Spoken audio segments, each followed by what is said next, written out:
अस्सलाम वालेकुम क्लास। हम पढ़ रहे हैं मैनेजमेंट के अप्रोचेस।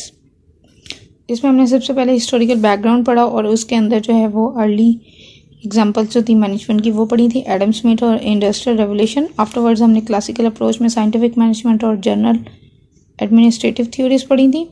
और उसके बाद आ जाती हैं बिहेवियर अप्रोच कि बिहेवियरल अप्रोच क्या होती है मैनेजमेंट के अंदर, मैनेजमेंट के एवोल्यूशन के प्रोसेस के अंदर कैसे कैसे जो है वो लोग अहम होते चले गए थे। तो आज हम इसी के बारे में डिस्कस करेंगे कि बिहेवियरल अप्रोच जो है वो क्या होती है और इसके मानने वाले जो हैं, इसके फॉलोअर्स जो हैं वो क्या इसके बारे में ओपिनियन देते हैं। अगर हम बिहेवियरल अप्रोच की बात करते हैं तो इसकी डेफिनेशन में सबसे पहले आती है ऑर्गेनाइजेशनल बिहेवियर कि वो क्या होता है। The field of study that researches the action of people, the work in organization called organizational behaviour. यानी कि बेसिकली बिहेवियरल अप्रोच के अंदर आप इंसानों को स्टडी करते हैं। किसी भी ऑर्गेनाइजेशन के अंदर करने वाले काम जो लोग होते हैं उनको स्टडी किया जाता है, उनके बिहेवियर को देखा जाता है ताकि उन लोगों को मोटिवेट किया जा सके, उनको लीड किया जा सके और एक ट्रस्ट बिल्ड किया जा सके ताकि वो टीम वर्क में अच्छी तरह से काम कर सकें। तो जब हम ये सारी चीज़ें मिल के ये जो है वो ऑर्गेनाइजेशनल बिहेवियर कहलाती हैं। और अगर हम बिहेवियरल अप्रोच की बात करें तो इसका जो एरा है वो 1700 से लेके 1950 तक का एरा है। अगर हम इसके सिंपल वर्ड्स में बात करें तो हम कह सकते हैं कि ऑर्गेनाइजेशनल बिहेवियर क्या है। Basically the study of the action of people at work, कि लोगों का उनको अपनी वर्क प्लेस के ऊपर जो है उनके बारे में जानना। People are the most important asset of the organization. देखें, लोग ही होते हैं जो मिलके ऑर्गेनाइजेशन बनते हैं। अगर लोग नहीं होंगे तो काम नहीं होगा। इवन कि कोई भी मशीन ऑपरेट करने के लिए इंसान ही चाहिए होता है, तो इंसानों के बगैर कोई भी ऑर्गेनाइजेशन कंप्लीट नहीं हो सकी। अगर हम अर्ली ओबी के एडवोकेट्स की बात करें, ऐसे लोगों की बात करें कि जो कि स्ट्रॉन्गली जो है वो हिमायत करते थे कि हाँ ऑर्गेनाइजेशनल बिहेवियर एग्जिस्ट करता है और हमें उसके ऊपर फोकस करना चाहिए, तो उसमें सबसे पहले आते हैं Robert Owen Hugo, Munsterberg, Mary आती हैं, फिर Mary Parker Follett and Chester Barnard. ये वो लोग हैं ये वो एडवोकेट्स हैं जो कि वकील हैं बेसिकली ऑर्गेनाइजेशनल बिहेवियर के, कि ऑर्गेनाइजेशनल बिहेवियर होना चाहिए, एग्जिस्ट करनी चाहिए और ये बहुत इंपॉर्टेंट है। इसके बाद अगर हम बात करते हैं तो अर्ली एडवोकेट्स ऑफ ओबी जो थे, ऑर्गेनाइजेशनल बिहेवियर के एडवोकेट्स जो थे, जो चार जिनकी हमने अभी बात की है, उन्होंने कुछ अपने अपने पॉइंट्स दिए थे। तो हम स्टेप बाय स्टेप जो है इनको देख लेते हैं कि इन्होंने क्या क्या रिकमेंडेशंस की थी और इनके नज़दीक ऑर्गेनाइजेशनल बिहेवियर इतना इंपॉर्टेंट क्यों है। सबसे पहले हम बात करते हैं अर्ली एडवोकेट्स के अंदर रॉबर्ट ऑन की, जो कि लेट 1700s में आए थे और इन्होंने फोकस किस चीज़ पे किया था कि concern about deplorable working conditions. Deplorable working conditions क्या हैं कि काबिल सताइश कंडीशंस, एप्रिशिएबल यानी कि ऐसी रिलैक्सेशन होनी चाहिए कि आप अपने वर्कर्स को जो है इनकरेज करें, उनको मोटिवेट करें। अगर उनको कोई प्रॉब्लम है तो उनकी प्रॉब्लम को वो सॉल्व करें। रिजिडनेस नहीं होनी चाहिए। एक ऐसा इन्वायरमेंट प्रोवाइड किया जाए जहाँ पे एक वर्कर जो है अपनी पूरी एफर्ट लगा के जो है वो काम कर सके। फिर उन्होंने प्रपोज किया था कि प्रपोज आइडियलिस्टिक वर्क प्लेस, एक आइडियल वर्क प्लेस होनी चाहिए कि जहाँ पे वर्कर आके खुश हो और उसका काम करने को दिल भी करे। रिजिडनेस नहीं होगी। देखिए, जहाँ पे बहुत ज़्यादा सख्ती होगी वहाँ पे फिर वर्कर्स भी भागेंगे। लेकिन अगर कोई ऑर्गेनाइजेशन अपने वर्कर्स को फैसिलिटेट कर रही है, उनकी प्रॉब्लम्स को अंडरस्टैंड कर रही है ताकि वो अपनी वर्क अच्छी तरह से कर सकें, एफिशिएंटली कर सकें, तो फिर वहाँ पे वर्कर भी खुश रहेंगे और वो ऑर्गेनाइजेशनल तरक्की भी करेगी और उसके गोल्स भी अचीव होंगे। उसके बाद उन्होंने आर्ग्यू किया था कि that money spent improving labour was smart investment, कि अगर आप पैसे खर्च कर रहे हैं ना अपनी लेबर को ट्रेन करने के लिए, लेबर को स्किल करने के लिए, अगर आप कोई मशीन ले आए हैं और आपने अपनी लेबर को ट्रेन किया है तो वो आपकी इन्वेस्टमेंट है एक्चुअली, क्योंकि आपकी लेबर जब अपग्रेड होगी तो वो आपको प्रोडक्शन भी अच्छी देगी, आपको मैन्युफैक्चरिंग अच्छी करके देगी, आपकी आउटपुट, आपकी क्वालिटी इंक्रीज हो जाएगी, तो वो उसका जो बेनिफिट है आपको वो लॉन्ग रन में होगा। तो ये 3 मेजर पॉइंट थे जो कि रॉबर्ट ऑन ने प्रपोज किए थे। इसके बाद हम बात करें तो अर्ली 1900s में हमारे पास आते हैं हुगो मंट्सबर्ग, जिन्होंने पायनियर थे बेसिकली वो इंडस्ट्रियल साइकोलॉजी के अंदर। What is industrial psychology? Basically it's a scientific study of people at work, कि साइकोलॉजी में आप लोगों के बारे में स्टडी करते हैं, लोगों के जहन के बारे में स्टडी करते हैं। तो इंडस्ट्रियल के जो वर्कर्स हैं बेसिकली जो अपनी वर्क प्लेस पे काम कर रहे हैं लोग, वो किसी भी लेवल पे हो सकते हैं, उनके बारे में स्टडी करना जो है वो इंडस्ट्रियल साइकोलॉजी कहलाता है। और इन्होंने सजेस्ट क्या किया था कि आपने कुछ इस तरह के जो हैं साइकोलॉजिकल टेस्ट डेवलप करने हैं कि आप अपने एम्प्लॉय को सिलेक्ट कैसे करेंगे। आप लर्निंग थ्योरीज कॉन्सेप्ट जो हैं वो उनको फॉलो करें, एम्प्लॉयज़ को ट्रेन करें और ह्यूमन बिहेवियर को देखें कि अगर वो लेट सपोज अगर कोई मेंटली डिस्टर्ब है अपने घर की किसी प्रॉब्लम से, तो ऑब्वियसली जो उसकी वर्किंग क्वालिटी है वो उससे डिस्टर्ब होगी। तो कुछ इस तरह के टेस्ट वगैरह इंट्रोड्यूस करवाए जाएं कि वो उसकी उस प्रॉब्लम को कुछ सलूट किया जाए, साइकोलॉजिकल उसको कोई जो है वो प्रॉब्लम का हल बताया जाए, ताकि वर्कर्स जो हैं वो अच्छी तरह से काम कर सकें और आपका एम्प्लॉय भी मोटिवेट हो और वो खुश हो। और अगर आप देखो तो आज इस एरा में जिसमें हम सर्वाइव कर रहे हैं, यहाँ पे बहुत सारे एप्टीट्यूड टेस्ट लिए जाते हैं। इवन कि जब आप इंटर्नशिप्स के लिए जाते हैं, आप जॉब्स के लिए जाते हैं, आपको डिफरेंट स्टेप से गुजरना पड़ता है, जिसमें इंटरव्यूज़ भी होते हैं, जिसमें टेस्ट भी होते हैं। तो वो साइकोलॉजिकली आपको चेक कर रहे होते हैं कि क्या आप में इतना कैलिबर है कि आप प्रेशराइज एनवायरनमेंट में काम कर सकें। उसके बाद अगर हम बात करें तो हमारे पास आती हैं मैरी पार्कर फोलेट, जो कि अर्ली 1900s में आई हैं। और बेसिकली ये वो पहली खातून थी कि जिनका ये पॉइंट ऑफ व्यू था कि ऑर्गेनाइजेशन को हम एज अ ग्रुप भी जो है व्यू कर सकते हैं और एज एन इंडिविजुअल भी इनका बिहेवियर चेक कर सकते हैं। मैरी ने प्रपोज किया था कि हमें साइंटिफिक मैनेजमेंट के फॉलोअर बनने की बजाय हमें लोगों को पीपल ओरिएंटेड होना चाहिए, हमें लोगों को फोकस करना चाहिए। और उन्होंने ये सोचा था कि organization should be based in group ethic, कि ग्रुप एथिक होने चाहिए ऑर्गेनाइजेशन के अंदर। देखें, जब हम बात करते हैं ना लोगों की, and you know the humans are the most unpredictable nature, humans की नेचर बहुत अनप्रिडिक्टेबल होती है।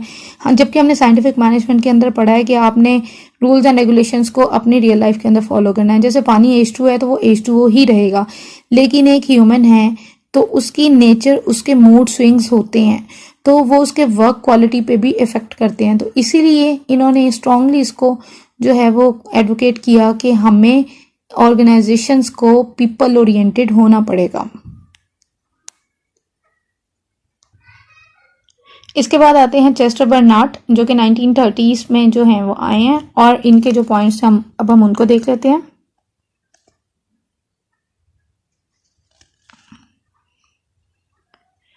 इनके पॉइंट ऑफ व्यू थे कि जो मैनेजर होते हैं बेसिकली किसी भी ऑर्गेनाइजेशन के अंदर, वो उनका सोशल सिस्टम होते हैं और उनका काम क्या होता है, वहाँ पे उनको कॉपरेशन बहुत ज़्यादा रिक्वायर होती है, कि वो ब्रिज होते हैं, बिल्डिंग ब्रिज होते हैं। तो वो ये बिलीव करते थे कि मैनेजर की जो जॉब है ना, बेसिकली मैनेजर का काम क्या है कि उसने अपने एम्प्लॉयज़ के साथ कम्युनिकेट करना है, अपनी हायर अथॉरिटीज़ के साथ कम्युनिकेट करना है और अपने एम्प्लॉयज़ को स्टिमुलेट करना है। स्टिमुलेट करना है कि मतलब उनको मोटिवेट करना है, उनको अप्रिशिएट करना है, ताकि वो अपना काम अच्छी तरह से करें। और ये पहले थे जिन्होंने ऑर्गेनाइजेशन के बारे में बात की थी कि ऑर्गेनाइजेशन जो है वो ओपन सिस्टम होना चाहिए।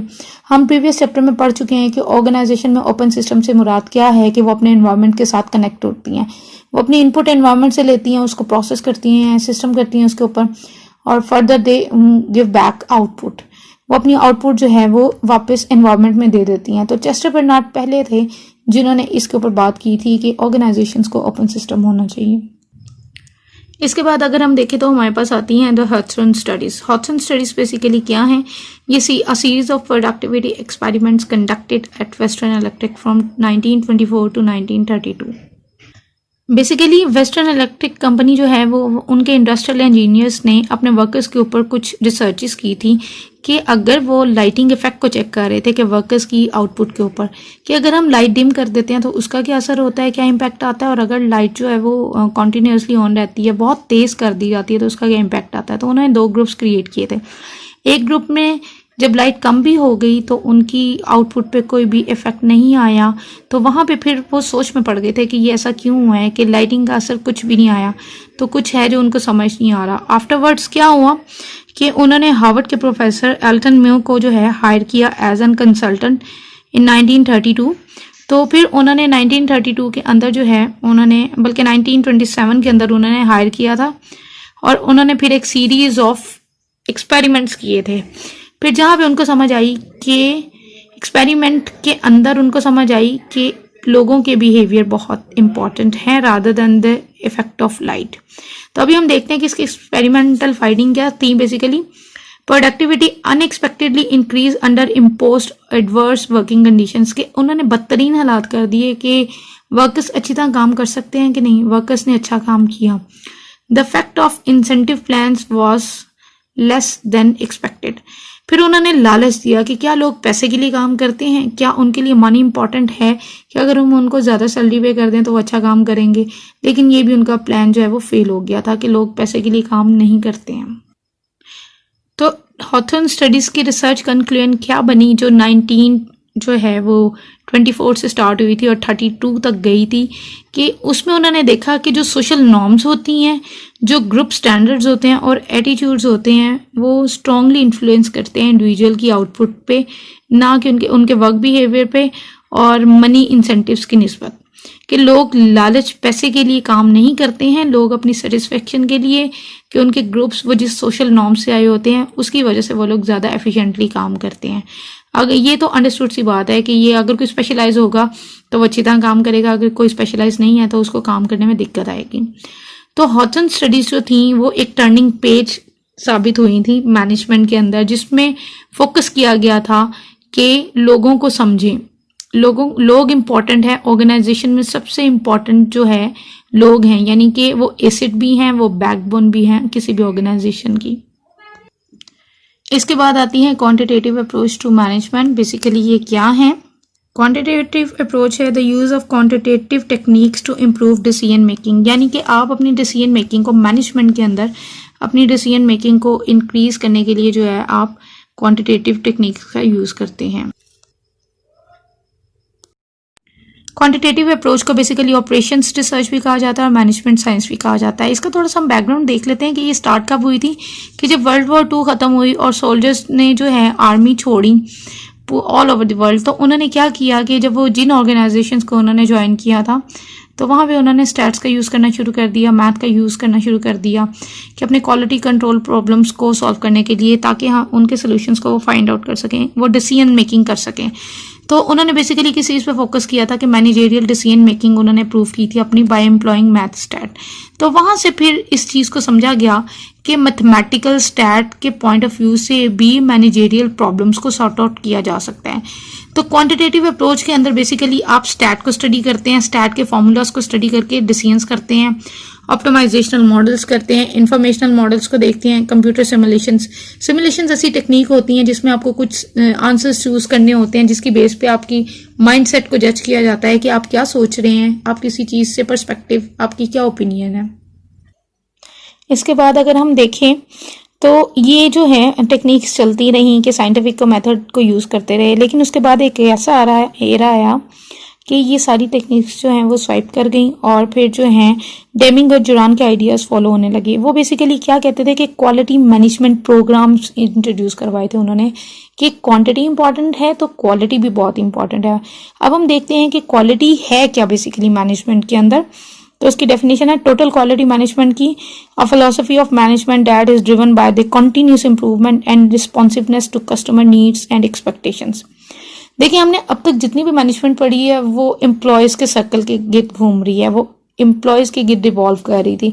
लेकिन इन्होंने प्रपोज किया कि अगर आप अपने कस्टमर के साथ लॉन्ग टर्म रिलेशनशिप रखते हैं, आप उसके साथ रिस्पॉन्सिव हैं, उसकी एक्सपेक्टेशंस के अंदर पूरा उतर रहे हैं, तो फिर ही आपकी मैनेजमेंट अच्छी है, क्वालिटी वाली मैनेजमेंट की है।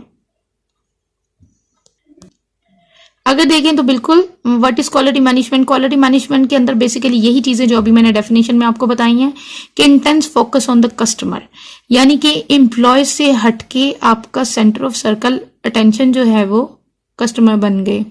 कंसर्न फॉर कंटिन्यूअल इंप्रूवमेंट के बीइंग एन ऑर्गेनाइजेशन आपने इवॉल्व करना है, आपने कॉन्टिन्यूसली इंप्रूव करना है। कि लेट सपोज अगर आप कुछ मैनुअली प्रिपेयर कर रहे थे तो आप उसके लेटेस्ट जो है मशीनरी पे शिफ्ट करें।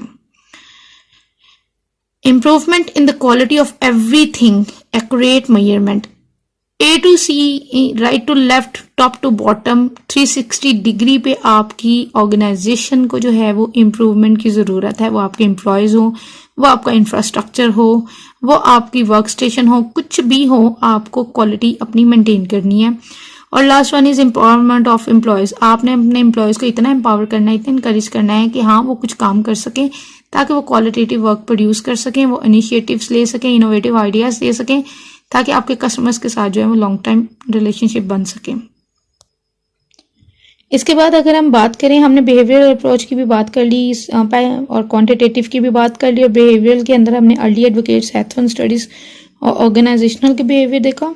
अब है कॉन्टेम्प्रेरी अप्रोचेज, इसके अंदर 2 अप्रोचेज आती हैं, सिस्टम अप्रोचेज और कॉन्टिजेंसी अप्रोचेज। अब हम देख लेते हैं फर्दर 1 बाय 1 कि ये दोनों कौन सी अप्रोच है।